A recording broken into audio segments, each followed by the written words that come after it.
3:03 a.m. in Tulsa, Oklahoma, a security guard calls 911. The 911 operator asked if the caller needs police, fire, or medical assistance. The caller replied by saying he needs the assistance of the police. The caller said his lead is out there right now. He said he just found a body out in the parking lot. When patrol arrived, they found a woman's dead body wrapped in a blanket. The team hopes to identify the victim through her fingerprint. While the investigation was being carried out on the crime scene, Detective Reggie discovered a camera in a house close to the crime scene that could give them a lead. He and the other detective decided to visit the house to see if they could get footage. After collecting the footage, they headed back to homicide for investigation. While watching the video footage, they discovered that 14 minutes before the security guard called 911, a white car parked where the victim was dumped. Just outside Mobile in Alabama, policemen got a report of a man shot outside his house. A caller who called 911 said the victim was shot in the yard. He said it was life-threatening. Before policemen arrived at the scene, family members rushed the victim to the hospital. The victim was taken to Health University Hospital. 37 years old Joe Dickerson, a car enthusiast who wished to take over his father's garage, is the victim. He was survived by 9 children. Joe was shot once in the abdomen. When mobile detectives arrived at the scene, a witness came forward. The witness agreed to talk when he gets to homicide. The team left the scene of the crime for further investigation at homicide. As soon as they got to homicide, the witness was taken into the interrogation room for questioning. Detective Barnes entered the investigation room to question the witness. Detective Barnes told the witness to tell him what happened. The witness said he has only agreed to talk because the victim is his cousin, and he has a lot of children like him. The witness said he wasn't in the yard when the shooting happened. He said he was at the corner store coming down the street. He said he popped up into the house moments after the shooting. He said he saw the shooter running with a gun in his hand coming down the street. Detective Barnes asked the victim if he knows the shooter. The witness said he knows him very well. He said his name is Dillion Fox. He said the shooter is popularly called Little D, and he just got out of prison. The witness said he can confirm that Dillion Fox is the shooter because he saw a gun in his hand. He said he saw him clearly because it was daylight. Detective Barnes asked the witness the type of gun he saw in the hand of the shooter. He said it wasn't a Clint Eastwood gun. Detective Barnes asked if there was anyone in the house at the time of the shooting, but the witness said he does not know. The witness said the victim had told him that he and Dillion Fox got into an argument. He gave detectives the name of another cousin who saw the victim and Dillion arguing. The detectives asked him when that was. He said it was 20 to 30 minutes before he showed up. The detectives asked if he knows what led to their argument. He said Dillion was mad because the victim was doing better than him. Detective Barnes asked who owns the house where the victim was shot. The witness said the house belonged to their grandmother. He said everybody stays there when they have nowhere to go. He said there were a couple of people he thinks were there at the time of the shooting, but they don't want to talk to the detectives.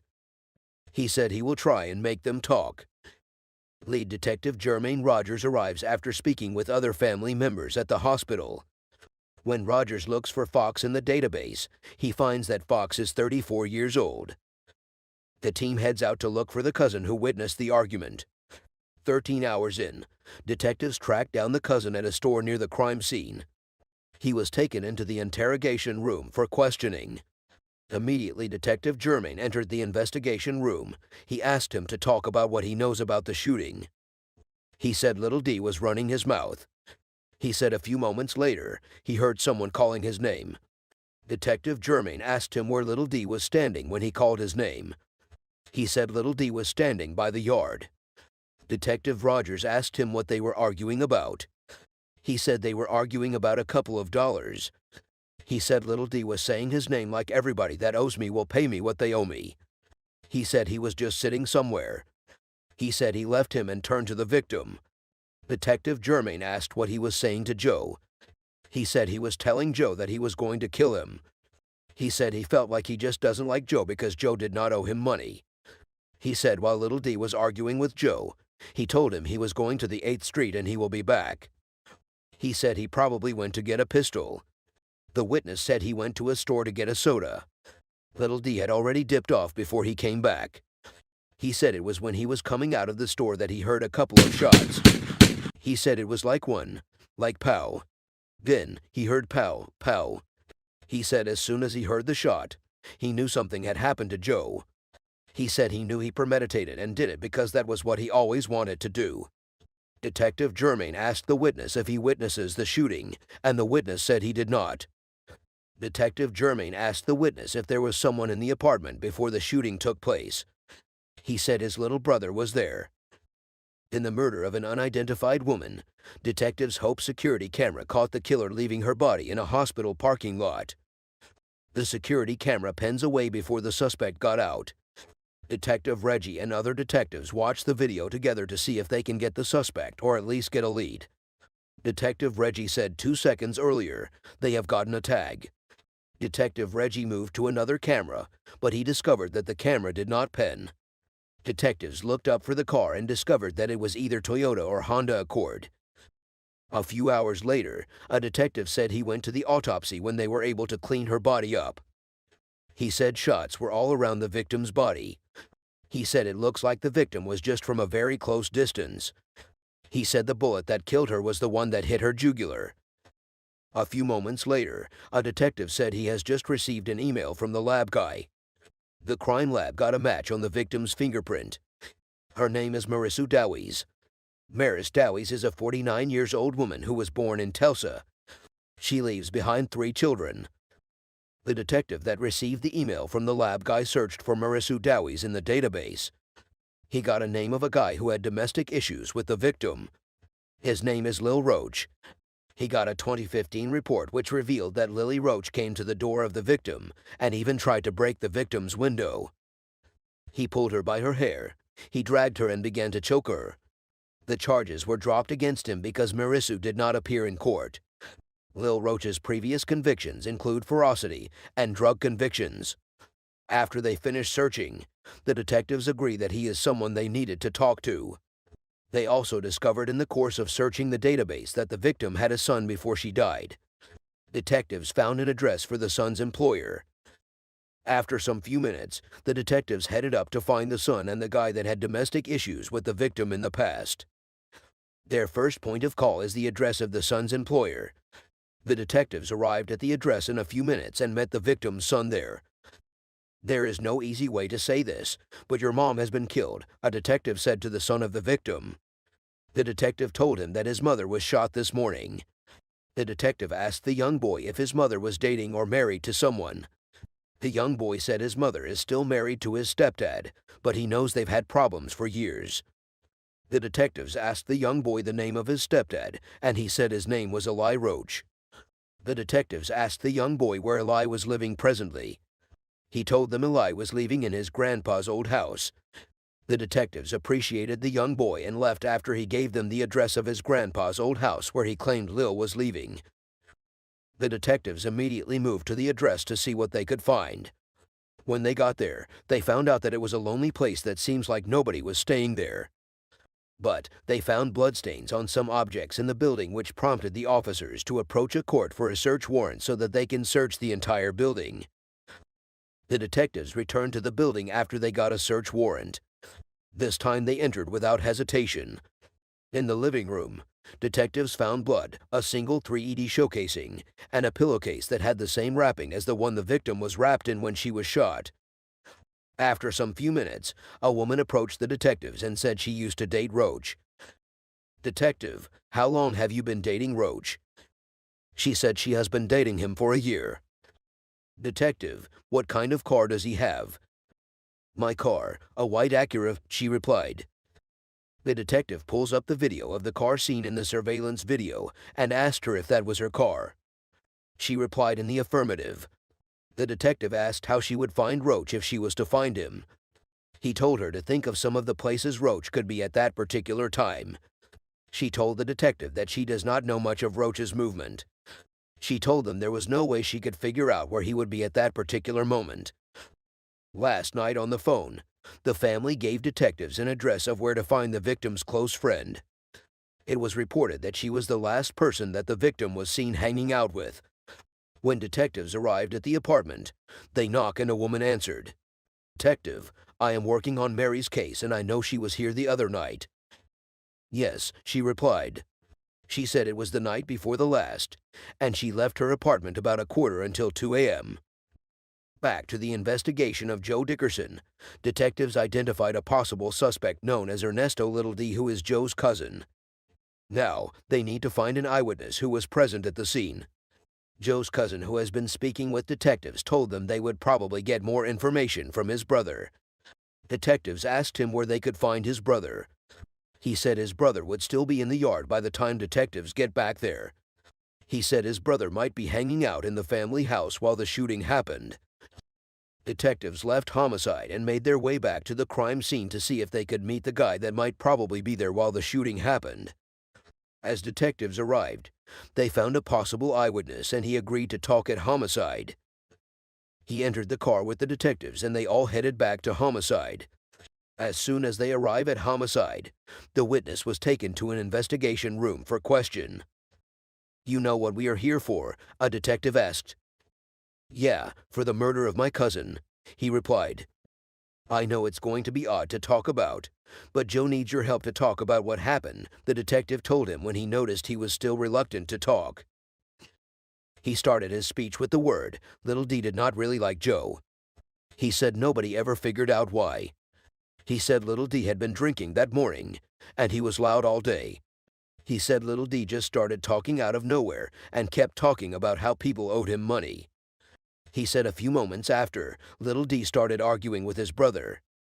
He said Little D was ready to fight him. He said his brother was also confronting Little D a little bit.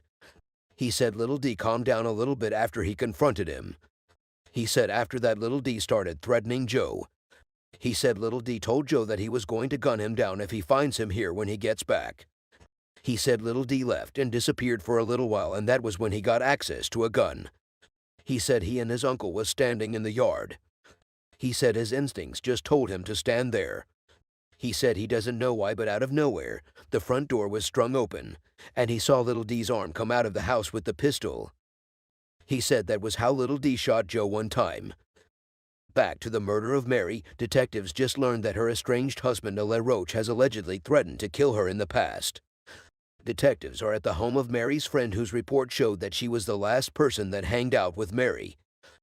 Detective, so, in the past when you heard him say, "I'm gonna kill you," did you hear him say that more than once or you heard him say that one time? A detective asked. "Probably more than once," she replied. Detective, I appreciate you. Take care of yourself. Okay, she replied. As the first 48 winds down, the developing story showed that documents revealed that Mary was shot inside her home and investigators believed her husband dragged her outside and dropped her body off. An arrest warrant has now been issued out for Alain Roach.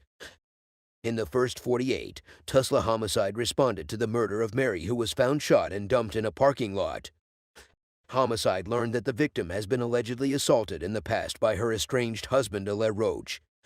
Homicide detectives headed to their homes to search the apartment. When detectives searched their home, they found bloodstains all over the house and a .380 casing. But they were unable to find Alain Roach. Overnight, patrol officers found the white Acura near the suspect's sister's home. A detective said he spoke with the suspect's sister yesterday. He said his sister told him that he showed up yesterday and he claimed that he was sleeping outside. She said he was hungry and he needed water. She said she asked him what happened and he kept saying it was an accident. She said she told him that he needed to turn himself in for questioning so that detectives can do their job. She said he told her that he was never going to turn himself in. She said after some minutes, he took off walking through the Northwest. After searching for Roach for 6 weeks without any luck, the team gets a lead that Roach is hiding in an abandoned trailer in North Tulsa. Detectives immediately made their way to the facility to see if they would find Roach. On getting there, the team detected that there is someone inside the trailer. It is left to see if the person in the trailer is Alain Roach. "Come outside of the door with your hands in the air," a detective said on loudspeaker. After some few minutes, "Time is up. You have to come out now or we are going to deploy paper balls into the trailer," the detective said through the loudspeaker again after they waited and no one came out. After some few seconds, Roach came out and handed himself over to the detectives. The detectives searched the trailer for the 380, but it was nowhere to be found. Detectives made their way back to Homicide. Immediately they got to Homicide, Roach was taken into the interrogation room for questioning. Detective Reggie and another detective went into the investigation room where Roach was been held. Detective, honestly, we are here because Mary has died. So, tell us what you know about that. I know that she died, Roach replied. The detective asked him how it happened. He kept quiet for some seconds. After that, he said his gun just went off. Back to the murder of Joe Dickerson. Detective Jermaine Rogers has finally found an eyewitness that said Little D pulled the trigger. The witness, while narrating his side of the story, said after the first shot, they heard a couple of more shots. He said Joe was looking towards the street, therefore he didn't see it coming. He said Little D shot Joe for nothing either than for pure jealousy. As the last 5 hours of the first 48 hours slip away, the search for Little D kicks off. In the first 48, mobile homicide was responded to the murder of Joe Dickerson, who was shot in a family member's yard. Joe's little cousin Ernesto Dillion Fox, who is also known as Little D, had threatened to shoot him after an argument in the past. Detectives have interviewed 2 family members. One of the family members interviewed was present at the scene of the incident.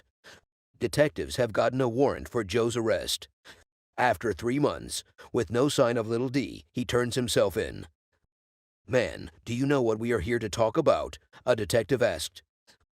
"Yes, sir," Ernesto Fox replied. "Do you wish to talk to me right now?" the detective asked him again. "I don't wish to another any questions now," he replied. "I got this lawyer that you can call," the detective told Little D. "All right," Little D replied. Outro. Ernesto Fox was charged with murder, and he is awaiting trial. Criminal charges are often dropped or reduced, and the suspect is presumed innocent until proven guilty by a court of competent jurisdiction. 2 years after Joe's death, family and friends gathered at his graveyard to celebrate his 48 years birthday. They dropped flowers at his gravesite in remembrance of him. Back to Tulsa murder of Mary, Detective Ronnie meets her estranged husband, Ella Roach, to tell him how Mary ended up dead. Detective Ronnie: "How did it happen?" "It just went off," Roach replied. Detective Ronnie: "What type of gun was it?" Roach: "380. Detective Ronnie: "How did the gun just go off?" Roach said he kicked the table while he was arguing with the deceased, which made his gun go off. He said he was just a mad dog. He said everybody knows he and Mary argue all the time. Detective Ronnie: "So what happened after the gun went off?" He said firstly he knew she was shot. Then he realized she was not breathing. He said blood started coming out and she was kept on saying something that he couldn't put together. He said when she started losing a lot of blood, he quickly drove her to the hospital. Detective Ronnie: "What happened when you got to the hospital?" He said she was still feeling hurt. He said he went around the other side of the car and he took her out of the car. Detective Ronnie: "Where did you later drop her?" "Parking lot," Roach replied. Detective Ronnie appreciated Ronnie for turning himself in and talking to him, but he finds it difficult to believe that his gun went off because he kicked a table. Outro. Ellie Len Roach was charged with murder, and he is awaiting trial.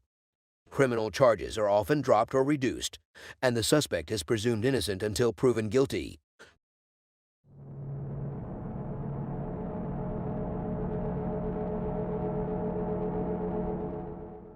12:27 in Tulsa, Oklahoma. 911 operators received a call from an unknown caller. 911 operator: "Do you need police, fire, or medical?" Caller: "Somebody just got shot." 911 operator: "Where's the person that shot him?" Caller: "I don't know. I was driving and I just heard the shot and I heard him scream. And I looked and I saw him lying there. He's lying on the ground and there's blood everywhere. He's naked." 911 operator: "Okay, let me get you connected with the MSA."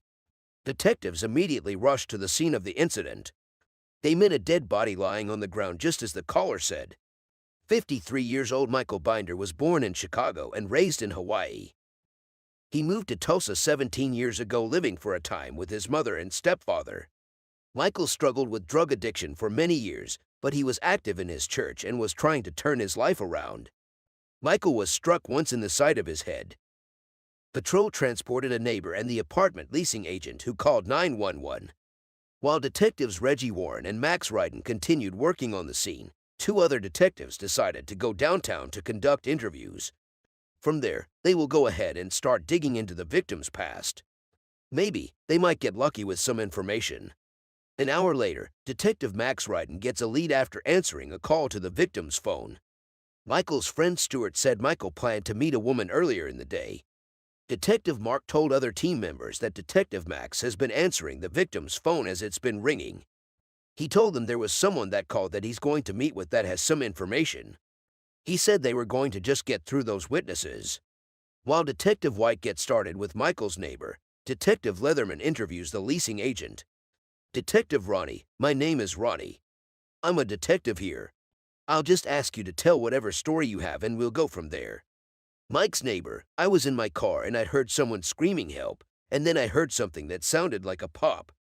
Then I saw two people running. Detective Ronnie, were they running from the apartment where the shooting happened? Mike's neighbor, yeah. I saw them just driving by. Then I saw his body, so I parked my car and got out to see if he is okay because I knew who he was. Detective Ronnie, okay. Mike's neighbor, I saw his body there and I didn't know how to react. Detective Ronnie, can you describe the people you saw running as best as you can? Mike's neighbor, honestly, I saw just two white people. One of them had blonde hair. It may be down or up. It was kind of long, so it was a female. Mike's neighbor, yeah. The other guy is a white man, I think. I didn't see their faces. Detective Ronnie, have you noticed them out there before? Mike's neighbor, no. Detective Ronnie, have you had any struggles with him? Mike's neighbor, no, not with him. He is really quiet. I remember he was just trying to get his life together. I know he had a past with drugs because I did his background check, but he was not violent. He was all about peace. Next door, Detective Mark is ready to interrogate another neighbor of Mike. She said she parked outside his apartment moments before the shooting. Detective Mark, all right, so just tell me what happened. Mike's neighbor, I saw a guy and a woman going towards that apartment. They knocked and they went in. About 30 seconds later, I heard the guy yelling for help. After that, the gun went off. After that, they ran off. Detective Mark, were they white or black? Mike's neighbor, both are white. The male has a beard and short hair. The female has blonde hair. Detective Mark, okay. Mike's neighbor, both of them were very skinny. Detective, maybe they used drugs kind of skinny. Mike's neighbor, yeah. Detective Ryden returns from speaking with Michael's friend. Detective Ronnie came out of the interrogation room to address other officers. He said both witnesses described the suspects as a white male and a female with blonde hair. He said other than that they couldn't give any additional identifiers. Detective Ryden returns from speaking with Michael's friend. He said the victim was in some program where he gets help getting an apartment and a job and stuffs like that. He said the guy he just talked to known as Stuart said he's back into selling meth. He said it looks like he would have lots of girls over there doing drugs. He said Stuart was with him all night. He said a little after 4 a.m., he went to his house, and he said while he was there, he was going to re-up with his plug. Michael gave Stuart the name of the woman that supplied him with drugs. He said he was supposed to re-up for 4 to 5 ounces. Michael told Stuart that he was afraid of her. He said he left around 5:30 a.m., and the plug had still not gotten there. The detectives said they need to have access to Michael's phone. Michael's phone received several Facebook message alerts. Unfortunately, there is a lock pattern on Michael's phone. The team hopes to find out if Michael was in contact with his supplier. Detective White has to wait to get Michael's phone records and Facebook Messenger history because of the lock pattern on Michael's phone. Detective Ryden notified Michael's mother and stepfather. His parents said he is the most non-violent person you will ever meet. They said he will rather give someone his money than fight over it. His parents have lost 2 sons in the last 2 years over drug issues. Detective Mark, hey, what did you find out? Tell me you have some videos. Detective Reggie, no. The apartment complex building has one surveillance camera that doesn't work.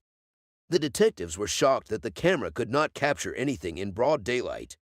Detective Mark said he will revisit the area. Maybe some witnesses may come up and start talking to him. 20 hours in, a detective said he will make a flyer that he will rake to the complex. He said some of the people over there might have a camera in their residence, and he will like to have a bunch of it to be able to hand out with his phone number on it.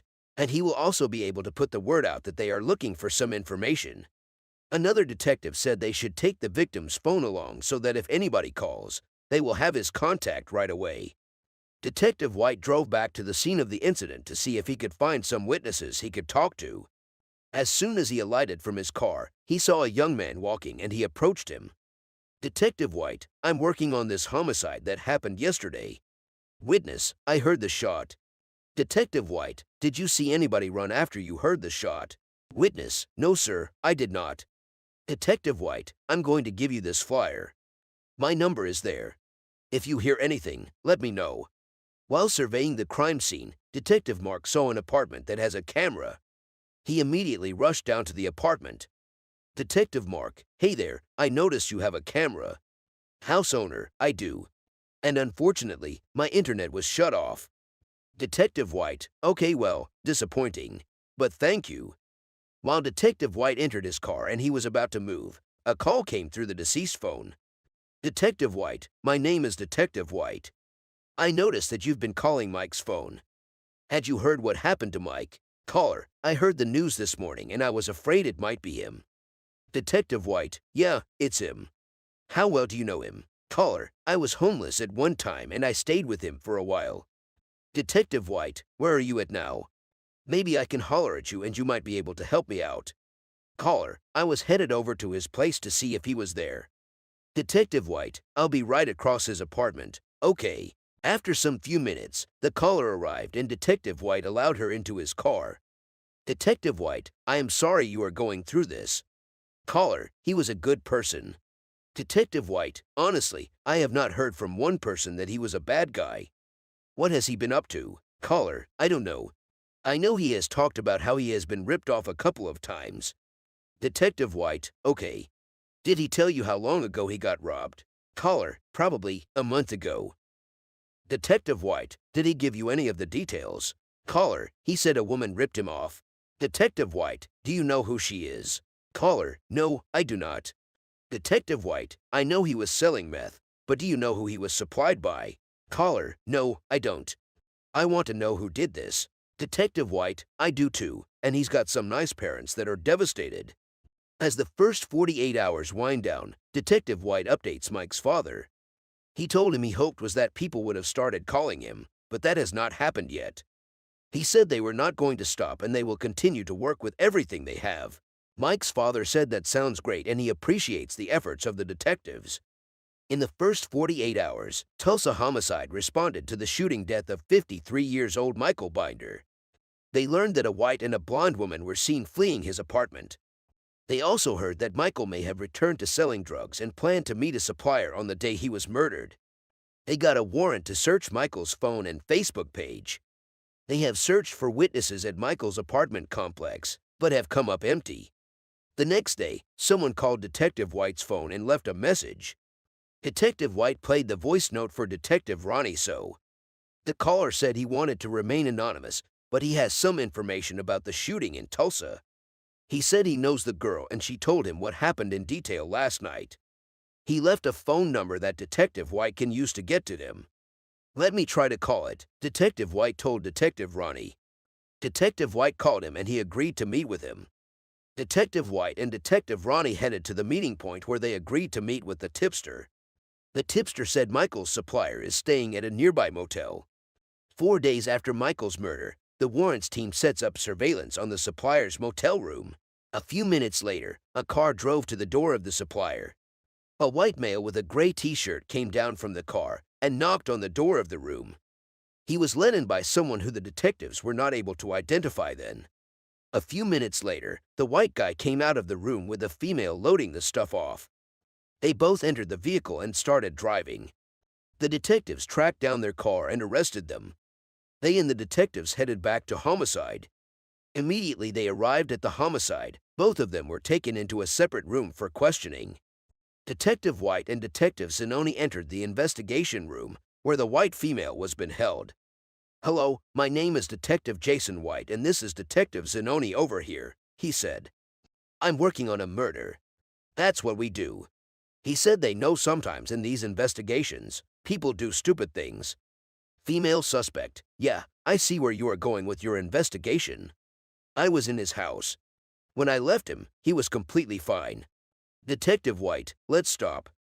Whose apartment did you go to?" Female suspect. "Mike." Detective White. "The day he got murdered." Female suspect. "Yeah, that day." Detective White. "What time were you over there?" Female suspect. "It was 7:50 a.m." Detective White. "Did you ever go back in that apartment that day?" Female suspect. "No, not at all." Detective White. "You went over there with whom?" Female suspect. "With a man and another woman." Detective White. "Why did you go over there?" Female suspect. "He wanted me to come over there and see him." Detective White. "For what?" Female suspect. "Just go and visit him." Detective White. "Here is the decision that you have to make. Either you want to go down the road of I want to savage my life and I want to have a life, or you want to go down with somebody else potentially for the rest of your life." He said he doesn't think they had any issues other than he was a little bit behind on his. She interjected by saying he didn't owe her any money. She said he didn't owe her a single dime. Detective White told her she will go to jail for murder. She interjected in a sober mood saying she had no idea who killed the victim. Detective White asked her where she was. She said after she left Michael's apartment, she and her friends spent the afternoon at a flea market. Detective White. "If anybody tells me that you are going to confess you were there, then that is a flat-out lie." Female suspect. "Absolutely, it is a lie." Detective White. "Do you have any objections to us looking at your phone?" Female suspect. "Yeah, you can look." Detective White. "All right. Sit tight and be patient." Detectives started going through her phone. They found a text between her and the friend she said she met up with around the time Michael was murdered. The text corroborates her alibi. Detectives discovered the information they got from the tipster was not correct. They know it's frustrating, but they had no other option than to release the two suspects. 2 weeks later, Michael's Facebook Messenger records finally came in. Detectives found a series of messages between him and his female. The name of the female is Lena Rocher. The messages were sent before the homicide happened. The conversations were like hanging out. There was somewhere in the conversation where the victim told his female friend that he was going to give her 2 zips if she makes it to his apartment within an hour. Detective Mike asked Detective Ronnie what a zip means after he read that part of the message. Detective Ronnie told him a zip means an ounce. Lena arrived at Michael's complex 30 minutes before his murder. Detectives were able to get her picture and her location through the Facebook Messenger chat. They got to know that she is a blonde-haired lady who lives in Sapulpa. Detective White immediately called the Sapulpa PD for a background check on Lena. The Sapulpa PD told detectives that she has some stuff on her. He said she had no prior felony convictions, but she is a person of interest in a missing firearm investigation. The Sapulpa PD told Tulsa detectives that Lena could be wrapped up tonight if they want it done. Tulsa detectives told him that will be great. Detective White told them he will be more than happy to come to them. An hour later, Sapulpa PD brings in Lena. Detective White and Detective Ronnie made their way to the Sapulpa police station to try and talk to Lena and see what she has to say. Detective White and Detective Ronnie made their way to the interrogation room as soon as they arrived at the police station. Detective White. "Hello, young lady. I do not know the reason why they brought you here, but I wanted to talk to you about something else. Do you know how to read and write?" Lena. "Yes." Detective White. "And you read what is on my shirt and it says homicide?" Lena. "Yes." Detective White. "Do you have any idea why I want to speak with you?" Lena. "Yeah, honestly, yeah." Michael Binder. Detective White. "Yep. Lena, he was my friend. I helped him once. They wanted me to go over there so they can just take his grocery home." Detective White. "Okay, who are they?" Lena. "Nicholas Gibson and Ruthie Blair." Detective White. "How do you these guys?" Lena. "Through Samuel Washington." Detective White. "How did you guys end up over there?" Lena. "Honestly, I was supposed to be getting in some stuff. Meth. And they wanted to try to take his stuff from him." Detective White. "Tell me what went down when you got to the apartments." Lena. "I knocked on the door and he let me in. And then I went in the bathroom, which is where I was when they came in. Detective White, did you intentionally leave the door open or unlocked? Lena, yeah, I left the door unlocked. Detective White, okay, knowing that they were going to come behind you. Lena, yes. Detective White, did they come inside the apartment on their own? Lena, yeah. I came out because I heard all the noise and they told me to get on the fucking floor. Those were their exact words. He got up and took off running. He went to the door and started shouting for help. I heard a bang. Detective Ronnie, who's the one that pulled the trigger? Lena, Nicholas Gibson. Detective White, and then, what did you guys do? Lena, fled. She said they fled in a car that she parked nearby. Detective White, what is the discussion in the car after you left? Lena, I'm just told that if I throw them under the bus, basically the same thing will happen to me. Detective White, let me go through this again. Just correct me if I am wrong. You went inside by yourself. How was he dressed? Liana, he was fully dressed. And then I went in the bathroom, which is where I was when they came in, and he had got down into a towel, I guess. Detective White, was there anything that was supposed to go on? Lena, oh yeah. He talked about trying to have sex with me and stuff. Detective Ronnie, why did you want to take his stuff, and how did you know about him? Lena, because they had me get them stuff before. Detective White, from him. Lena, yeah. She claims Nicholas and Ruth had her get drugs for Michael in the past. Detective White, are there phone numbers in your phone? Lena, possibly. Nicholas's number should be in there for sure. Detective White, all right, give me a few minutes. Detective White and Detective Ronnie left the interrogation room. Detective Ronnie said Lena will be charged with felony murder. He said that we'll start working towards getting an arrest warrant for both of her accomplices. Both Nicholas and Ruth have prior convictions for burglary. Detective White said their efforts would now be to find both Nicholas and Ruth and bring them in safely. 4 days later, Detective White gets a lead. He got a tip about Samuel Washington's investigation. The tipster stated that Michael and Lena have had some sort of relationship. White said the way he is hearing it is that he potentially directed Lena to do the robbery. An hour later, Detective White brought Lena back to homicide. Detective White, you already went out on a limb and told me everything as far. Liana, yeah. Detective White, I'll just get to the parts that I'm wanting to shore up. Who did you tell about this situation? Lena, my mom, of course. Detective White, anybody else? Lena, that's the only other person I mentioned it or talked to about it. Detective White, did you make a phone call right after this happened or talk to anybody? Lena, I had somebody call me. Detective White, who? Lena, Samuel Washington. Detective White, this guy right, while showing her his picture. I am not going to waste anybody's time here. Do you have a relationship with him? Lena, he was my boyfriend. Detective White, so that is what I am getting at. I do not want you to sit there and protect that guy. Liana, no, I am not trying to protect anybody. He has told me to do things that I... Detective White, okay, let's get into that. Tell me exactly what he told you to do. Liana, to do whatever it takes to get the money to bond him out. Lena claims Samuel wanted her help to get out of jail. So, he hatched a plan. He planned that Liana would rob Mike. He wanted her to set it up for Nick and Ruthie to go do it. Okay, give me a quick minute, Detective White said while he and Detective Ronnie left the interrogation room. He asked Detective Ronnie what he found. Detective Ronnie said he is looking at murder and conspiracy to commit a felony. Detectives decided to have Samuel transported from jail for questioning. Later that day, Samuel was brought to homicide. He was taken into an interrogation room for questioning. Detective White, first of all, my name is Jason White. I am a homicide detective. You had said something that you want to clear your conscience when we were in the car coming down here. Isn't that right, Samuel? Yeah. Detective White, what do you want to clear your conscience about? Samuel, I talked to Annie.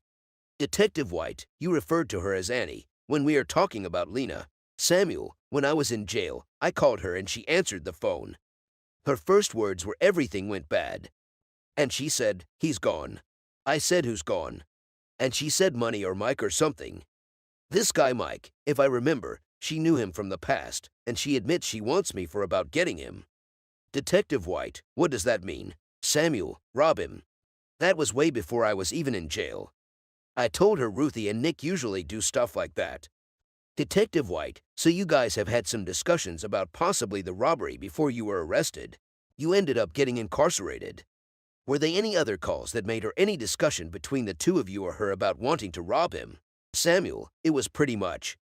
If she still wanted to do that with Nick, he could help her.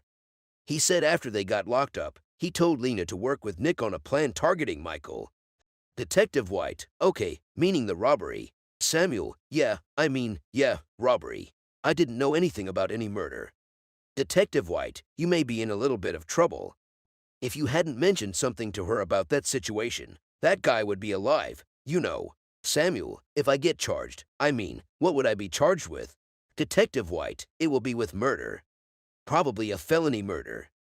Based on the kind of putting the wheels in motion, and then somebody dying in the midst of that, it becomes felony murder. Do you see what I am saying? Samuel, yeah, okay. Detective White, I will holler at you in a quick minute. 2 months after Michael's murder, detectives got a call in the morning that Missouri authorities were able to get Ruth Blair into custody. A tipster called and said both of them were at a house that was nearby.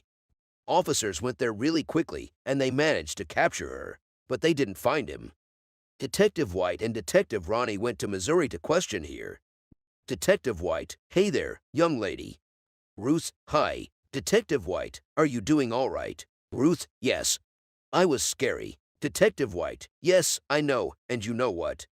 This is a scary situation. But you have to tell me what's up. I already know what's up, but I need to hear from you. Ruth, all I know is Leanne has been texting and calling my old man for a week or two. She had this master plan to go over there because he was supposed to have a lot of money. And Nick asked for a rundown. Like, what's the deal? She said she will go and then the rest can come in. She said to pull into the actual complex. Lena went in by herself and she left the door unlocked. Ruth said she was behind Nick. Nick went in first and he opened the door and she shut the door. Detective White, what was said at this point? Ruth, he said put your hands up. So the dude jumps out and he got a sheet wrapped around him. He walks right in front of Nick and it all happened so fast. Before you knew it, he's got his hand on the doorknob. Nick said don't do it, don't do it. So the dude swings the door open and run out and yelled for help. And then Nick went to pistol whip him. He just wanted to hit him with it. When he went to him the first time, his finger slipped, and the gun went off. Detective White, what did the three of you do next? Ruth, he and I ran out. Went and got in the Jeep. It took her a little longer to come out because she was rounding off everything she could find. She said Lena grabbed drugs from Michael's apartment before fleeing. She said Lena and her didn't get the wallet and the wallet was the goal. Detective White, did you ever see her again? Ruth, no. Detective White, did Nick? Ruth, no. She said she and Nick went their separate ways. She said she was so afraid she was not going to see him again. The next day, Detective White gets an update from Springfield PD. They finally located Nicholas Gibson. Nicholas Gibson was charged with felony murder in the first degree, and he is awaiting trial. Ruth Blair was charged with felony murder in the first degree and she is awaiting trial. Lena Rocher was charged with felony murder in the first degree and she is awaiting trial. Samuel Washington was charged with felony murder in the first degree and he is awaiting trial. Criminal charges are often dropped or reduced and the suspects are presumed innocent until proven guilty. A young man was shot dead while at home with his cousin. They had to shoot from the outside. Detectives are tracking an elusive suspect, but he is always one step ahead, and the clock is ticking. For homicide detectives, their chance of solving a murder is cut in half if they don't get a lead within the first 48 hours.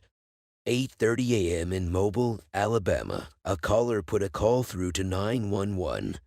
When the operator picks the call, he asks the caller the location of her emergency. The caller said Dexter Avenue.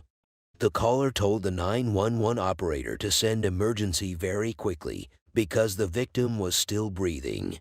The operator told her that officers will be on their way immediately. He said he needed to know what happened exactly. The caller said she doesn't know what happened. She said she just heard shots ringing out of nowhere and the victim got hit. The operator asked her where she and the victim are. A man close to the woman told the 911 operator to send in help very quickly because the woman is still breathing. 911 operators said he is going to send help right away. The man told the operator to hurry up. He asked if the person that shot the victim was still nearby. They said they do not know. When the medical emergency unit arrived at the scene of the incident, they transported the victim to the hospital, but he died while in the car. The victim is a 23-year-old Junta Davis who grew up in Mobile and worked for FedEx. He leaves behind his mother, sister, girlfriend, and young daughter. Junta Davis was shot twice in his chest, once in each arm, and his back. In the bedroom where Junta was found, there were 4 spent .380 shell casings. Junta's cell phone was on the floor of the living room. Pre-packaged packs of marijuana were also found in the front door. Junta's cousin Michael and his roommate who were inside when the shooting happened have agreed to talk when they get to homicide. Junta's cousin Michael was babysitting when the shooting took place. A detective said when he entered the room, he saw the babies were soaked in blood. Another detective asked where the baby was. Patrol officers said they allowed a friend of Michael to take away the baby from the scene of the incident. A detective who was among the first respondents narrated what the witness told him. The detective said they told him no one came into the house. He said they heard the shooting from outside, but they found a casing in the room. An officer said what the witnesses believed was that somebody came on the side of the house and shoot into the house. Detectives also noticed several bullet holes in the building. A detective asked for the exact room where the victim was shot to ascertain if there was a bullet hole there too. When he was taken there, he saw a bullet hole. He dipped his hand into it to see if he could find a bullet. While on the scene, Detective Barton was notified through a call that Detective Jeremy was at the hospital with Junta's family. Detective Barton asked the caller if the family have gotten the news of Junta's death. The caller replied in the affirmative. The family has no idea who would want Junta dead. Detective Barton turns to Junta's neighbors. He knocked on the door of one of Junta's neighbors. The neighbor came out looking surprised to find detectives in front of his door. Detective Barton asked him if he heard any gunshot while he was in his room. He said he didn't hear gunshots. He said the only thing he has seen is police cars in front of his apartment. Detective Barton moved to the door of the next neighbor, but the neighbor was not in his apartment. Detective Barton said he and Detective Nettles will interview the 2 witnesses. He said they will have to take the statement of the 2 witnesses and see if their statements corroborate the evidence that they have. A few hours later, both witnesses were brought to homicide. They were taken into separate interrogation rooms immediately. Detective Barton and Detective Nettles went to the interrogation room where the first witness was being held. They both introduced themselves when they entered. Detective Barton asked the witness where he is living currently. He said he lives at Dexter Avenue. He said he moved in there about 1 or 2 months ago. Detective Barton asked him how long Junta has been living in that house. He said he think 9 or 10 years. Detective Barton asked him who Junta is to him. He said he will call Junta his brother. Detective Barton told the witness what he was doing and what he remembered around the time that the shooting occurred. The witness said he went to bed at midnight. He said everybody was in the room because the 3 of them stayed in the room together. He said he was in the right bed close to the door. He said Junta slept on the sofa while Michael slept on the other bed. Detective Barton asked about the kid. The witness said the kid slept on the bed with Mike. He said he woke up when he heard all the gunshots. He said woke up, he looked up and saw Junta falling. He said while Junta was falling, that was when Michael ran in and started asking what was going on. He said Michael carried the baby and was yelling at him to call the police. He said as he was calling the police, he heard a car speed away. He said the front door to the house was wide open. Detective Barton asked him if he saw the person that did the shooting. He said he did not see the person. Detective Barton asked him how the gunshot was fired. He asked him if the gunshot sounded like it was in the room with him or not. He said the gunshot sounded very close. Detective Barton asked the witness if it was possible that the shooter was in the room and he didn't see the shooter. He said it's possible. Detective Nettles asked him if he knows the status of Junta presently. He said he doesn't know Junta's status presently, but he will want to know. Detective Nettles told him that Junta is dead, which means both of them are in a serious situation at the moment. Detective Barton told the witness that they think he has been truthful with them since the beginning of the interrogation. But they know without a shadow of a doubt that he has not told them everything he knows. Detective Barton asked him if there was anything else that happened in the house that he has not told them. He said he is specifically referring to the shell casing they found inside the bedroom. The witness said Michael does shoot out the window sometimes. He shoots out the window on the ground outside and in the backyard. Detective Barton asked him why Michael does that. He said Michael does that to know if it worked properly. Detective Nettles asked him when Michael shot out the window. He said that was about 2 days ago. Detective Barton asked him the type of gun that Michael uses. He said Michael had shot with .38, 380, or whatever it was. Detective Nettles asked him if the shell casings that are in the room are from Michael's gun. He said that is his guess. Detective Barton asked if Michael has any other pistols at home. He said all he knows is a shotgun. He said when he sees the shotgun, it used to be by the TV stand. The two detectives left the interrogation and they moved to where Michael was being held. When they entered the room where Michael was being held, Detective Barton introduced himself and introduced Detective Nettles too. Detective Barton asked Michael whether he saw the person that fired the shots. Michael said he did not. He asked him if he believed that Michael was shot inside or outside of the house. He said he believes Michael was shot from the outside. Detective Barton told Michael that they found shell casings by the side of his room. Michael said he had a .380. He said he shot at the window a few days ago. Detective Michael asked him what he was doing. He said he was testing it. Detective Barton said it looks weird to him that he chose the out of a window of all places to test his gun. Michael said he chose it because he was nervous if he walks outside, police were going to walk by and they will see him shooting a doggone gun. Michael said he has gotten rid of the gun because he has sold it to his big dog who lives in Mayville. Detective Barton asked Michael if he would be able to get them back because they need to match it. Michael said he can get it back. Detective Barton told Michael he wants to know what has been going on regarding Junta. Michael said nobody comes on a Sunday morning and kills another person without a reason. Michael said Junta had some fake 20 seconds from one of his homeboys. He said Michael has been telling them that he is fixing to try to get a whole zip of Reggie. He said 3 days ago, Junta wanted to buy some low-grade marijuana or Reggie suing counterfeit $20 bills. Detective Barton asked Michael if he knows the person Junta was trying to pass those 20 seconds to. He said he was trying to pass it to a guy who has Haitian dreads. He said that's the only person he thinks might be mad at Junta. The team searches Junta's contacts on social media. They checked for anyone matching the suspect's description. While the detectives were checking Junta's contact, his mother reaches out to Detective Barton through a phone call.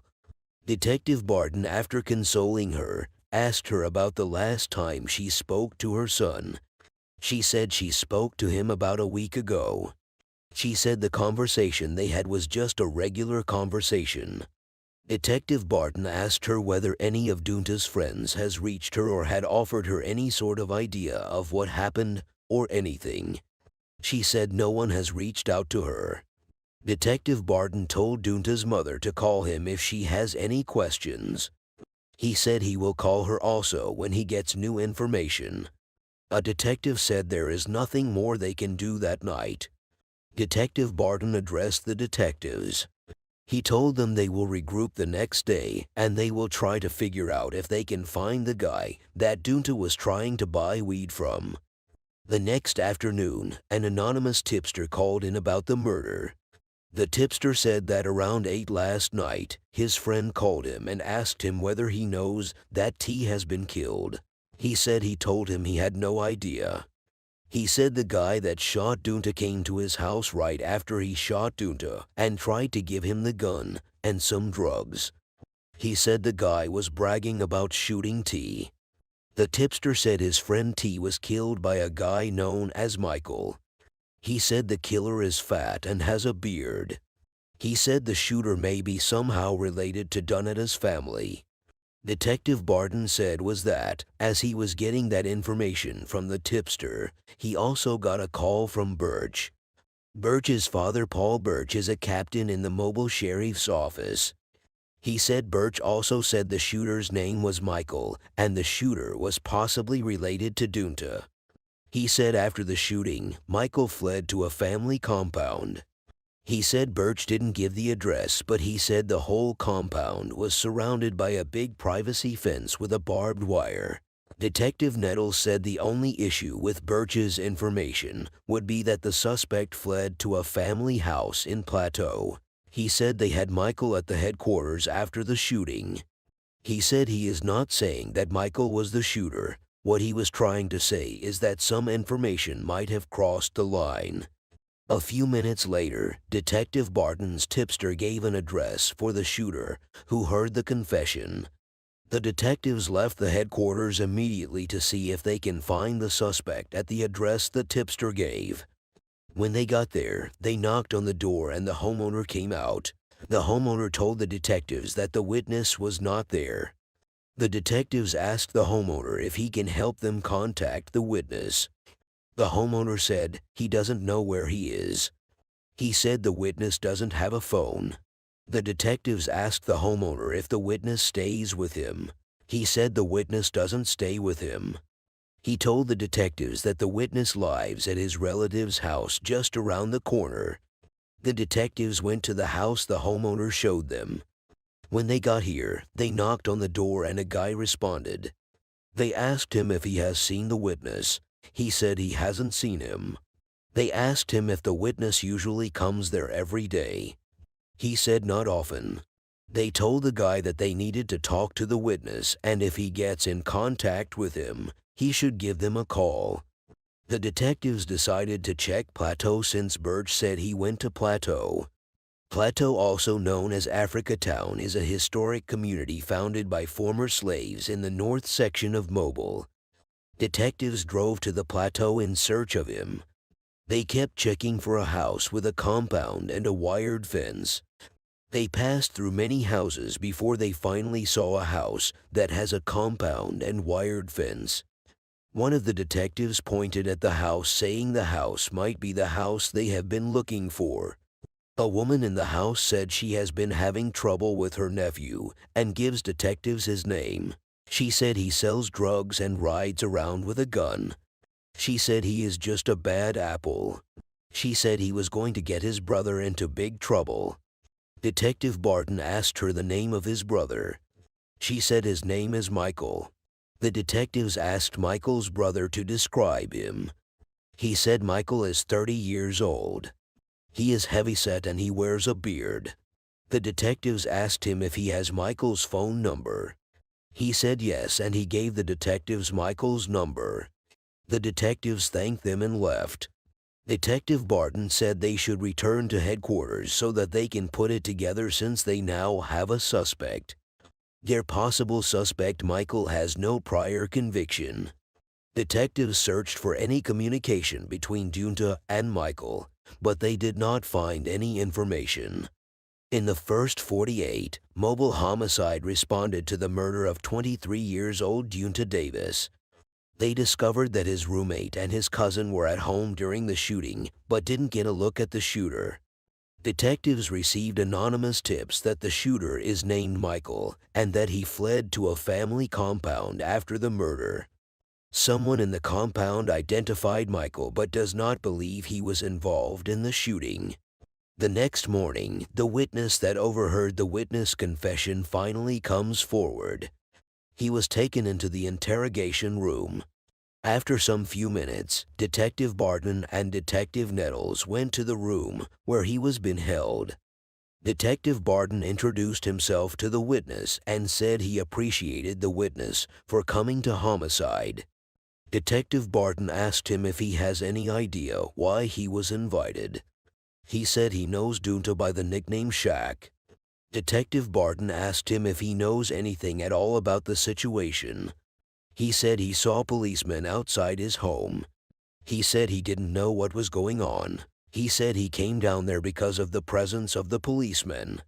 He says on the morning of the murder, he went to check if Dunta was okay. He said he saw a baby. He said he told him not to let them go out at all. He said he carried the baby and the baby's little bag. Detective Barton asked him where he got the baby's bag from. He said he got it from the fat dude called Mike. He said when he walked past 3 houses down, a girl pulled up in a gray car and got the baby and the bag. He said they told him there was a gun in the bag.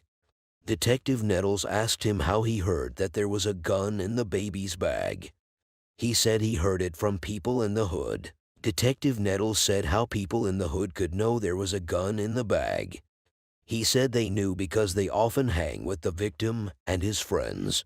Detective Barton asked that how was the situation where out of all the people that were out there, why was he the one Michael came to? He said that was because he was the first person outside at that time. Detective Barton asked him what type of Camry was it. He said it was a gray Camry. He asked him if he has ever seen the Camry before. He said he has never seen the Camry. Detective Barton asked the victim what he thinks happened in the building. He said he believes that Dunta's cousin or roommate shot Dunta. The detective said they have to verify the information.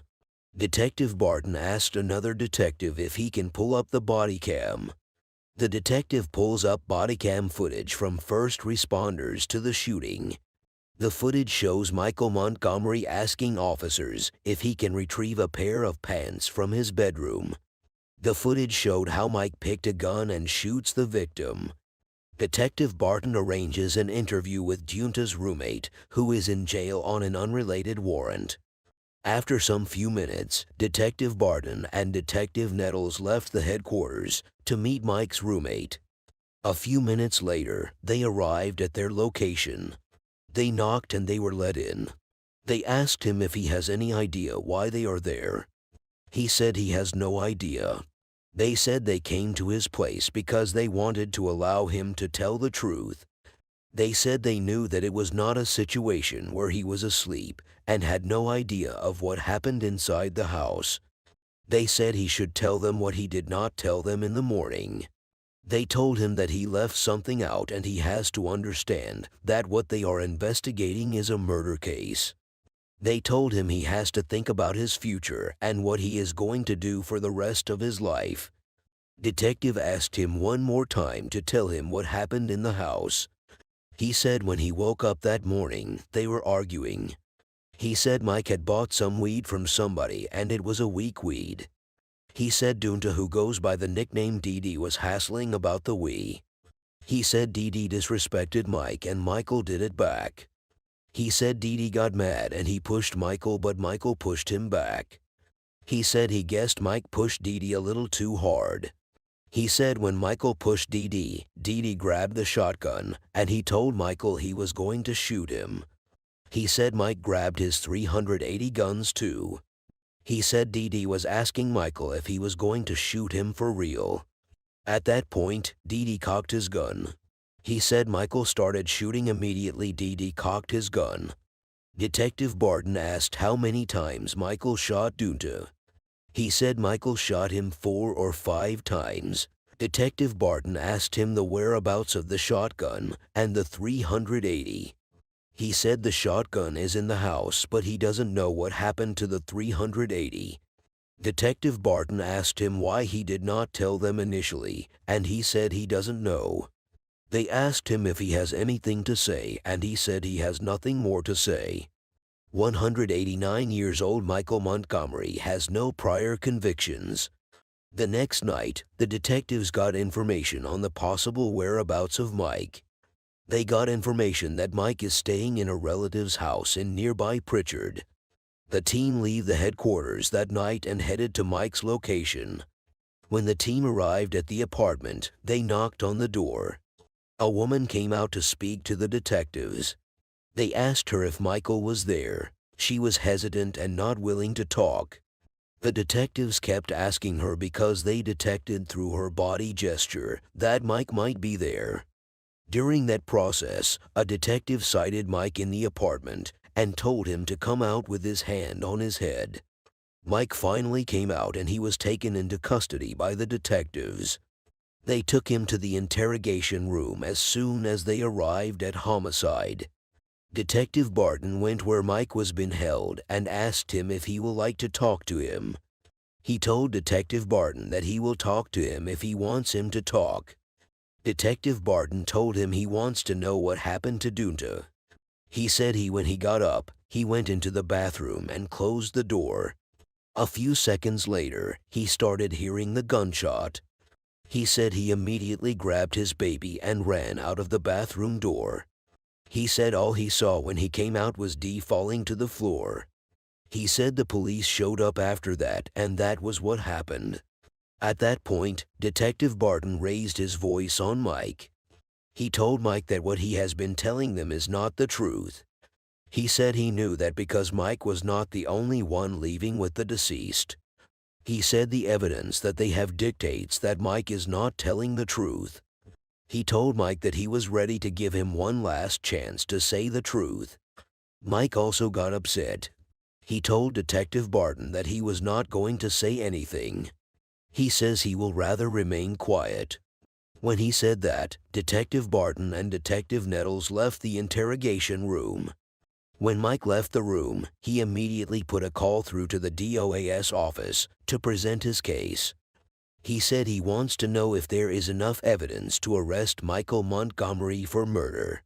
When he dropped the call, he came to where his other team members are. He told them that they have sufficient evidence to charge Michael Montgomery for the murder of Dunta. Detective Barton and Detective Nettles returned to the interrogation room where Mike was being held and officially arrested him for the murder of Dunta Davis. The shotgun and the .380 were never recovered. No one else was charged in connection with the case. Detective Barton put a call through to Dunta's mother, Miss Ottery, and told her that they have arrested Michael Montgomery for the murder of her son. 8:58 p.m. in Mobile, Alabama.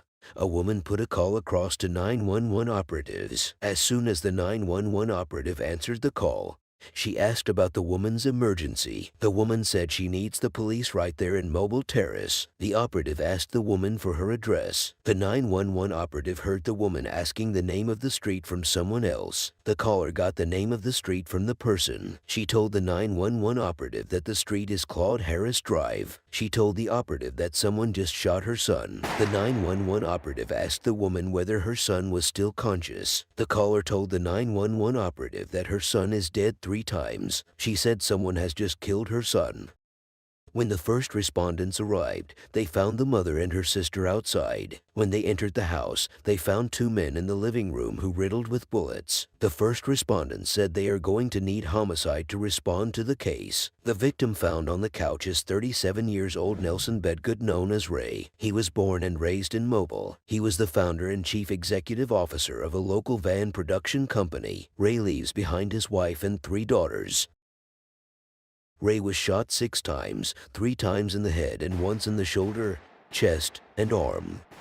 The second victim is 41 years old guy known as Blue, was also born and raised in Mobile and recently quit his job as a cook in a local restaurant to start a landscaping business. Blue leaves behind 4 children, his mother, and 2 sisters. Blue was shot 5 times, 3 times in the head, once in the arm, and once in the back. Detective Jeremy asked CPL Nick Crepeau whether they have talked to any of the neighbors. The officer said one of the neighbors he interviewed said they heard several gunshots around 8:45 p.m., which was exactly 10 minutes before the 911 call. He said the neighbor thinks it was two different guns just by the sound. Detective Jeremy asked one of the officers if she thinks the deceased returned fire. The officer said she doesn't think so. The team collects a phone found next to Ray's body. They also found a small piece of cracked cocaine in Ray's front pocket and bloodstains in the kitchen. One of the officers said it's obvious that the deceased have been cooking crack. CPL Jermaine Rogers knows Blue from growing up in the neighborhood. He said Blue served 8-year sentence for intention to distribute cracked cocaine. He said Blue was released 4 years ago. Detective Begg spoke to Blue's mom and sister who discovered the bodies. Detective Begg said he knew she has gone through a lot. She said she doesn't know why they did her baby like that. Detective Begg said he doesn't know where to start. He said he wants her to tell him what brought her to the victim's apartment at that time of the day. She said she has been calling and he didn't answer the phone. Detective Begg asked if that was why she came. She said she is his mother. She said he answers the phone anytime she calls him. Detective Begg asked her what time she called him. She said she called him around 8:45 p.m. and he didn't answer. She said she then decided to come and see what was going down herself. She said when she arrived, the door was opened. She said she went in and she sat on the sofa trying to shake her son. She said she was telling him to get up. She said it twice and she did not see any reaction. She said after that, she saw him in a pool of blood and she started yelling that someone should call the police. Detective Begg asked her whether she knows anybody in the neighborhood that her son might have a beef with anyone. She said yes. She said she is not saying that the person did it, but her son has been having a feud with him. She said he has been threatening her son for a while. Detective Begg asked Blue's mother if she knew the cause of the feud. She said she doesn't know, but it's a long history. She said she doesn't know who did this, but she hopes they are caught and punished. Detective Begg appreciated Blue's mom. He said if she hears anything, she should call him immediately. 2 hours in, one of Blue's relatives comes forward. Detective Begg asked him what was going open. He said one of his good friends said he heard from someone that a girl came to the house with some guys from California. He said he just wanted to let the detectives know about that. He gave Detective Begg the name of the woman that was seen in the house moments before the murder. He said the girl was kind of spook. He said she was just telling him that she wasn't there when it went down. Detective Begg asked the relative if he knows whether Ray and Blue have any beef with anyone. The relative said he doesn't know if Ray has any beef with someone. Detective Begg asked him about Blue. He said Blue was into something. He mentioned the same man that Blue's mother said was feuding with her son. He said he laid up over there laid up in the bed. He said that man is out of town recovering from an earlier shooting. Detective Begg asked Blue's relative when the man was shot. He said he was shot about a month ago. Detective Begg asked who shot the man. He said he doesn't know. Detective Begg said he appreciates him and he walked away from him. The team watched how the bodies of the deceased were evacuated before they went back to headquarters. When they got to the headquarters, Detective Begg searched Ray's phone hoping to find the number for the woman who was at the house before the murder. With little to go on, the team decided to reach out to the woman. When she answered the phone, Detective Jeremy introduced himself. He asked the woman if there is any way she can come down to their headquarters. She agreed to come. A few hours later, the woman was at the headquarters. As soon as she arrived, she was taken into a room for questioning. Detective Jeremy and another detective went into the room to interrogate the woman. Detective Jeremy told the woman they just wanted to talk to her and see what's going on. Detective Jeremy asked the woman to tell them what happened. She said she knows Blue and Ray very well. She said that was where they all meet and hang out. Detective Jeremy asked the woman that when was the last time she talked to any of them. She said a few hours before the shooting. She said she was at the house watching a playoff game. She said when she first got there, she met only Blue. She said a few minutes later, some dudes came. She said the dudes were from California. She said they walked in with a suitcase. She said Blue told the dudes to take the briefcase to the back of the kitchen. She said she knew that it was like a drug deal.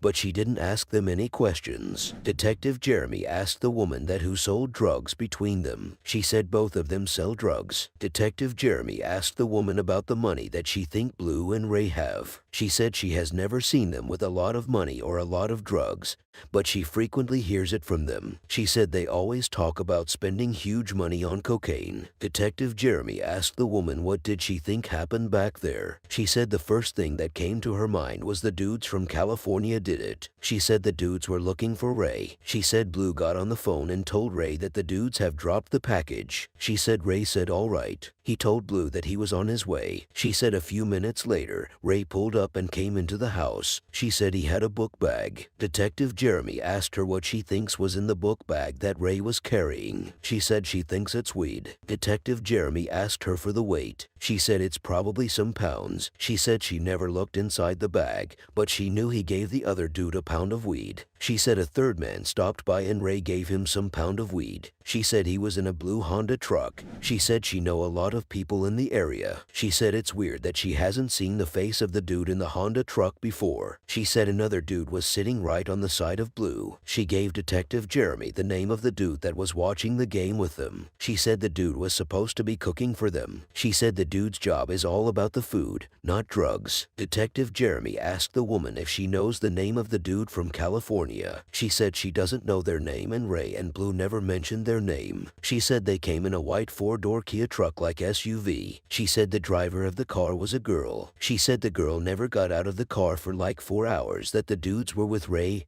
and Blue. Detective Jeremy asked the woman if the dudes were white males. She said they were black males. He asked about the female too. The woman said she was black also. She said they were talking about going to New Orleans tonight because the game was today. She said they were like the city was going to have a lot of parties or whatever. Detective Jeremy and his colleague appreciated the woman and they left the interrogation room. They returned to their team members. Detective Jeremy told the team members that the woman provided a lot of insight into what the guys were doing over there. He said it sounded like everything happened because of drugs and the amount of money involved. He said it won't be out of place to say the dudes from California killed Ray and Blue. 11 hours in, Detective Jeremy got a lead from Cyber. A white car matching the description of the one used by the men from California was spotted on neighborhood surveillance cameras 5 hours before the murder.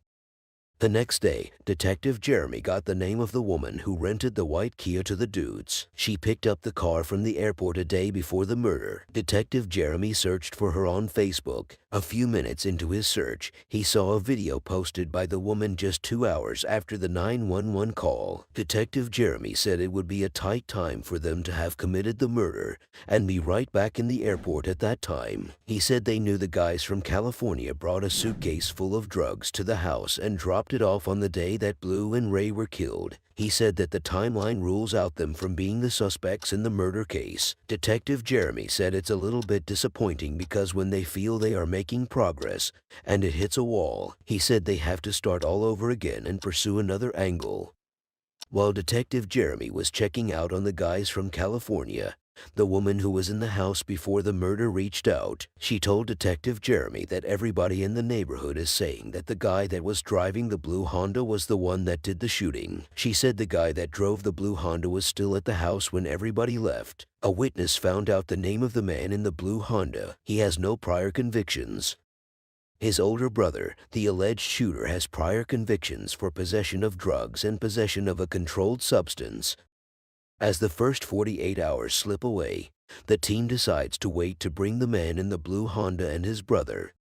In the first 48, Mobile Homicide responded to the murder of Nelson Ray Bedgood and Blue Taylor. They heard from a witness that before the murder, 2 men from California arrived at the victim's house with a suitcase full of drugs. The witness heard rumors that Blue and Ray were been round for the drugs and shot by 2 brothers from the neighborhood, but decided to wait for more evidence before bringing them in for questioning. 17 days into the investigation and desperate to identify the brothers who were at the scene, the team finally reached the 4th man who was at the house before the shooting went down. As soon as he arrived at the headquarters, he was taken into an interrogation room for questioning. Detective Jeremy and another detective went in to question the witness. When he entered the investigation room, he identified himself. He told the witness to tell him everything that he remembers about the murder. He said he got to the house on Sunday when the game was on. He said Blue was on one couch while Ray was on another couch. He said the two men from California were there along with two other men that he didn't recognize watching the playoff game. He said he told them he wants to go and cook. He said he went home and started cooking. He said his wife told him to go and check on Blue because he just got shot. He said by the time he got to the terrace, he met policemen everywhere. Detective Julius asked him if he remembers the time he left there to go and cook. The witness said it was around 7:40 p.m. Detective Jeremy asked him if the guys were still there when he left. He said they were still there. Detective Jeremy asked the witness if he will able to identify the guys from California if he sees their picture. He said he will. Detective Jeremy showed him a photo lineup of the man in the blue Honda. The witness was able to pick him out. Detective Jeremy showed him another photo lineup. He picks him out along with his elder brother. Detective Jeremy and Detective Julius appreciated the witness for his time and they walked out of the investigation room. 2 days later, the man in the blue Honda told Detective Rogers that he wants to talk. He was brought to headquarters and immediately taken to an interrogation room. Detective Rogers and Detective Jeremy went into the investigation room to interrogate him. As soon as they entered the room, Detective Rogers told him to say what he wanted to talk about. He said 2 of his closest friends got killed. He said when he heard the news, he thought it was a lie. He said there is no way anybody could have snaked them like that unless it was somebody they knew and let them into the house. Detective Jeremy asked why he was at the house that day. He said he went there because he needed something from him. Detective Jeremy asked him what he needed from him. He said he needed 4 ounces. He said he went there specifically to buy marijuana from Ray. He said when he walked into the house, he collected the 4 ounces and put them in his pocket. He said he was smoking weed with the other dudes from California, and they were also watching the playoff game. He said he left after some time and came back. Detective Jeremy asked him why he came back. He said he went there to pick his brother. Detective Jeremy said why did he want to pick his brother? He said because his brother hasn't seen Ray in a minute. Detective Rogers asked him what was going on in the house when he went in. He said the same thing. He said he and his brother left the house about 2 hours before the murders. Detective Rogers asked him if every other person was there when he and his brother left. He said everybody was there. Detective Rogers told the suspect that he wants to be straightforward with him. He said they know that he didn't leave during the daytime as he claimed. He said they know he was there at night. The suspect said he was not there at night. Detective Rogers asked the suspect where he was when the murder happened. He said when his partner and the victims got killed, he was nowhere around there. He said he would have been dead if he was there because he was on drink and was already dozing out. He said he was fighting his sleep all day. He said he wouldn't have been there talking to them if he was there when the murder happened. He said God woke him up. He said God told him to go somewhere. Detective Julius asked him where he went to. He said he went to his grandma's house. Detective Julius looked the suspect in the eye and asked him who did the shooting. He asked the suspect who shot Ray and Blue. Detective Julius said he is getting fed up. He asked the suspect that who did the shooting between him and his brother. The suspect said if he had something to do with the shooting, he would have told them. Detective Julius told the suspect that if he wants the matter to go far, he is fine with it. He stood up and left the room in anger. Detective Julius joined his team members and they had a short discussion. At the end of the discussion, they decided to hold on to the suspect while they track his brother. Detective Julius put a call through to the brother. He told him that they want him at the headquarters for questioning. He said he will be right there because he has nothing to hide. 30 minutes later, he showed up at the headquarters. He was immediately taken into an interrogation room. Detective Julius and Detective Jeremy went in there to interrogate him while other team members watched from outside. As soon as they entered the investigation room, Detective Julius asked the suspect if he knew why they were there. He said he knows. He said it's because of Blue and Ray. Detective Julius told the suspect to take him through what happened that day. The suspect said his brother came to him that day and asked him if he wants a ride with him over there. He said they went to Terrace to see his partner, Blue. and Ray. He said they watched the playoff together. Detective Julius asked the suspect who was at the house when they got there. He said they met Blue, Ray, and two other dudes that he doesn't recognize. He said there was also the man who left around 8 p.m. to cook dinner. He said there wasn't anything going on rather than watching all of them watching the game. He said a few minutes later, his brother came to him and told him that they should leave. Detective Julius asked the suspect what time they left. He asked it if it was dark. The witness said it was dark when they all left. Detective Julius asked the suspect who was there when they all left. He said to be honest, he thinks they were the last people to leave. Detective Julius asked him again whether they were the last people to leave. He said they were the last people to leave if he isn't mistaken. Detective Jeremy told the suspect that the issue they have is that what he is saying is different from what his brother is saying. Detective Julius told the suspect to explain to him how his brother got hold of his codeine. He said he doesn't. He said he couldn't tell them. He said he doesn't have the codeine, but his brother had it. He said if he knows the killer, he would tell them. Detective Jeremy and Detective Julius told the suspect to give them a second, and they walked out of the investigation room. Detective Jeremy and Detective Julius joined other team members who were watching the interrogation on their screens. Detective Jeremy said he thinks the elder brother is more honest. Detective Jeremy worked on the case for 5 more months before he finally got a break. A man came forward claiming that the man Blue was feuding with was involved in the murder. He said the man was screaming in the hood like everyone that challenges him will end up like Blue and Ray.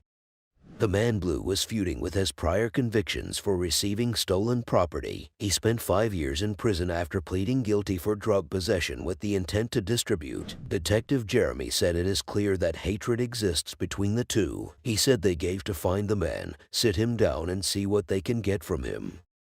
2 months later, with no sign of the man, Detective Jeremy left the homicide and ended off the case to Detective Rogers.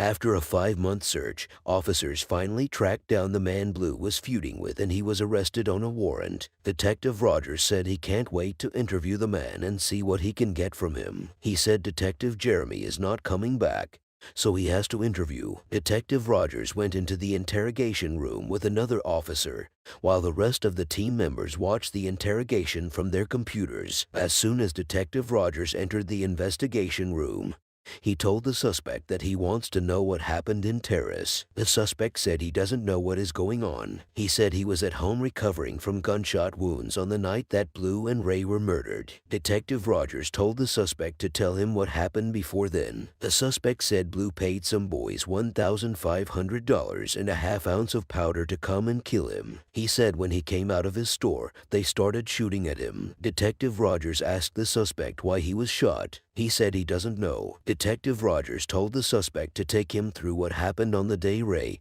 and Blue were killed. The suspect said he was at home on his sofa smoking a blunt of weed that day. He said he was at home minding his business. He didn't go anywhere. Detective Rogers asked the suspect where his son was that day. He said his son was at his aunt's house in Pritchard. The suspect said he was happy it was all over. He said they shouldn't get him wrong because he was happy. He said he was happy because no more shooters are coming at him. He said he cared less what happened to them because they paid some folks to kill him. Detective Rogers asked the suspect that why does he think that people are saying he was involved in the murder of Blue and Ray. He said he thinks that when the feud got them, he told some folks that Blue had that dope and they came and got him. He said there hasn't been anything since then. He said that's the only thing he can think of. Detective Rogers asked him who he contacted to make it happen. He said he didn't contact anybody. He said he doesn't have friends. He said he prefers to be in custody because it's safer for him compared to the neighborhood. The suspect became angry and said he isn't talking anymore. He said they should take him to the Metro. He said he is cool with that. Detective Rogers and his colleague walked out of the interrogation room and joined other members. The man Blue was feuding with was taken to jail on his unrelated warrant. Detective Rogers said he will check all his phone records. He said if he pulled that off, he will certainly make calls to some people. He said he will check his phone records and see if there is any link. Detective Rogers was unable to secure accurate phone records for the prepaid cell phones used by the man beefing with Blue. The man has not been charged with any crime concerning Blue and Ray's murders. 2 years later, the case remained unsolved.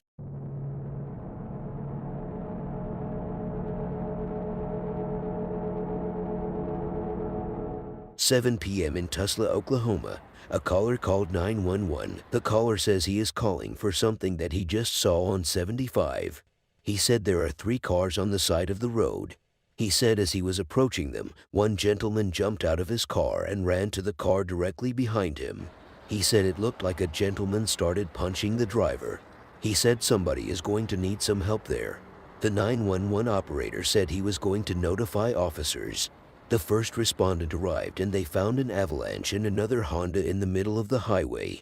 They also saw a woman with a gunshot in the passenger seat of the Honda. Unfortunately, they found the woman dead before they could get to her. A 23-year-old detective, Reggie Warren, who joined homicide 3 months ago, will lead the case. This will be the second case he will be leading since he joined homicide.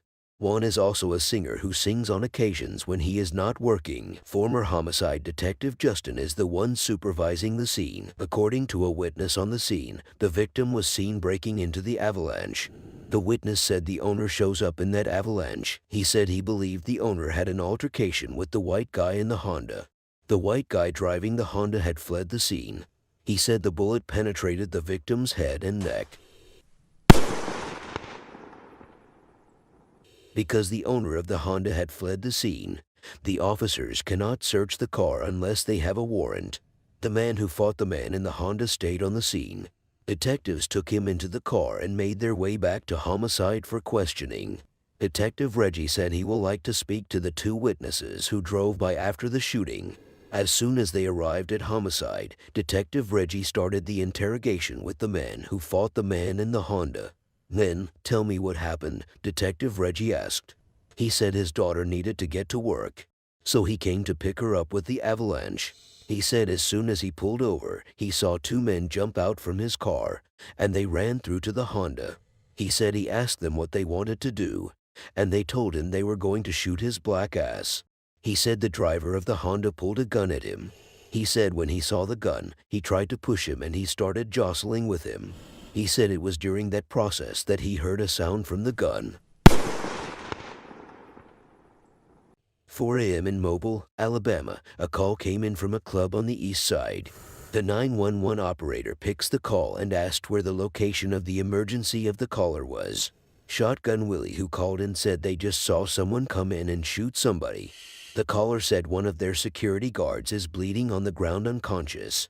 He said he is not breathing. He is also not moving. Oh my God, says the caller.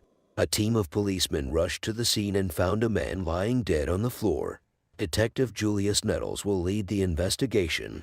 Any identification on him? A policeman on the scene of the incident asked. No, another officer replied. He told them to check his pockets if they could find anything. 40-year-old Jeremy is the victim. He had a passion for fixing cars. He has been working as a security guard at the club for the past years. He lives behind a loving family. The team finds several bullet fragments at the scene of the incident. Is there any witness to this? An officer asked. Oh yes, one of the bartenders, another officer replied. The detective goes to the bartender to have a chat with him. He asked him what happened. The bartender said the gentleman that shot Jeremy was just so intoxicated. He said he was kind of being rude and just a little obnoxious. He said the shooter was at his bar and went over there and poured a beer out on the floor. He said when Jeremy saw that he was pouring beer on the floor, he went there and told him to leave. He said the shooter didn't want to leave and so Jeremy just reached around and got him in a chokehold. He said it stops and the man said something and went outside. He said after some time, the man comes back in and they just heard all the shots. The detective asked the bartender how much time the killer stood outside before he came back in. The bartender said 45 seconds. The detective asked him if he knows the person, and the bartender said he knows his face. He said he has seen him before. The detective asked him to describe the killer. He said he is in his mid-30 seconds, short and stocky. The detective asked if he is black or white, and he said he is black. 1 hour in, the team discovered the shooting may have been cut in on surveillance of the club. They started the video minutes before Jeremy was shot. From the video, they were able to ascertain the story of the bartender who was a witness. The video has finally revealed who the killer was. "Anybody knows who the suspect is?" a detective asked. He got no reply, which means none of the officers knows the suspect. Later, the bartender gives the team a credit card receipt signed by the suspect. The receipt showed that the shooter is Dwayne. 35 years old, Dwayne has prior convictions, including second-degree forgery and second-degree assault. Before heading back to homicide, Detective Nettles and Detective Butner decided to notify Jeremy's family about the incident. The two detectives arrived at Jeremy's house and they knocked on the door. Jeremy's grandmother came out to see who was at the door. She met the two officers, who introduced themselves, and she allowed them in. Detectives spoke with Jeremy's grandmother, who raised him as a son. They left after the conversation. 4 hours in, Detective Jeff and Detective Germain head out to show the line up to the bartender who witnesses the shooting. When they got to his home, they tendered the photographs. Detective Jeff told the bartender to take a look at the photo.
Angela was survived by 2 sisters and 5 children.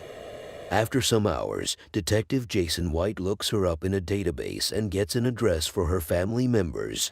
When the team got here, they met a member of Angela's family, and they informed her about the death of Angela.